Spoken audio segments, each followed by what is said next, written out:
За тэгэхээр энэ үйлчлэлтийн бэлтгэл ажлын талаар мэдээлэл хийнэ гэсэн энэ мэдээллийг бид нарт тарааж өгсөн. За энд боловсролын салбарын талаар бас нэлээд зүйл байна. Тийм учраас би бас энэ дээр нэг 2 сургуулийн асуудлыг ярих гэсэн.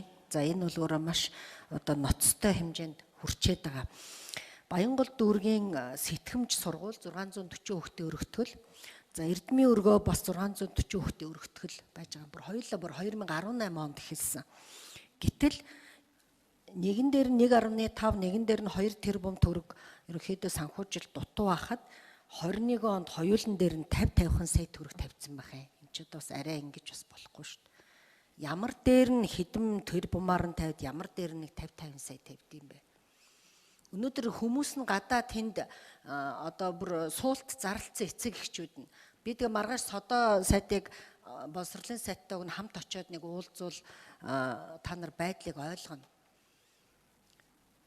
Надад төсөв танилт орж ирэхээс өмнө хэлсэн. Энэ жил төсвийн хөрөнгө муу байгаа гэхээр би ойлгосон. За ойлголоо. Гэтэл энэ төвчж болох маш их зардал байна шүү дээ. Сумдуудад ямар их олон музейн барилга барьдаг юм бэ? Эний чинь төвчж болно шүү дээ. Гэтэл хүүхэд сургуульд явахгүй чадахгүй байхгүй юу? Тэгээ өнөөдөр хүүхдийн аюулгүй байдал ямар байгаа вэ та нар мэдчихэж байгаа. Өвөл ямар хүүтэн болох вэ? Энэ хүүхдүүд чинь хідэн уулзвар зам давж иж өөр сургууль руу очиж 3 дугаар ээлжинд суун штэ.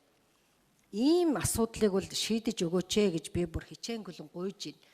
Энэ 1200 хүүхдийн асуудал болчиход байгаа. Яг үнэхээр мөнгө төгрөг байхгүй гэхин би бас ойлгосон л да. За ингээд шинээр юм тавихгүй юм байна.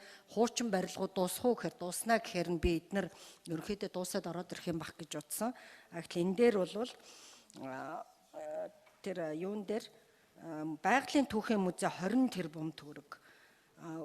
Өвөр хангаа дорнот музей дандаа 2 тэрбум, 1 тэрбум. Тэгэхээр энэ зүйлүүдийнхээ оронд энэ сургуулийг тавиад өгөөч гэж хүсгэсэн юм аа. За 2 дахь асуудал агаарын бохирдолтой холбоотой. Тэгээд содоо сайдаа нэг юм асууя. Ер нь энэ сая засгийн газрын мөрийн хөтөлбөр гэдэг нэг 4 жил, 5 жилийн хөтөлбөрөд орсон. Энэ түлшнээс чи өөр ерөн шийдлүүд орсон юм уу? Энэ бол бас арай л биш ээ. Би өнгөрсөн яг 6 сар дүүрэг дээр онцгой комиссийн дараагаар ажиллалаа. Манай дүүргийн төрийн албан агчид энэ 6 сар өөр ажил хийгээгүй штэ. Бүгд энэ түлшинд дайшлагдсан байхгүй. Мэргэжлийн хяналт, цагдаа, имлэг. Тэгэл өдөр болгон дүүрэг дээр 5 хүн шуурхай алба гэж хонно.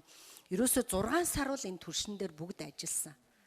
Тэр хүмүүст бол ерөөсөө өөр ажил хийх ямар ч боломж байгаа. Тэгэхээр энэ бол ерөөсөө зүгээр сая эхний жил бол хүний хүчээр ерөөсөө зодсоор байгаа л энийг дуусгасан. Тэгэхээр цаашдаа ингэж ээж болохгүй хаа. Нэгдүгээр асуудал.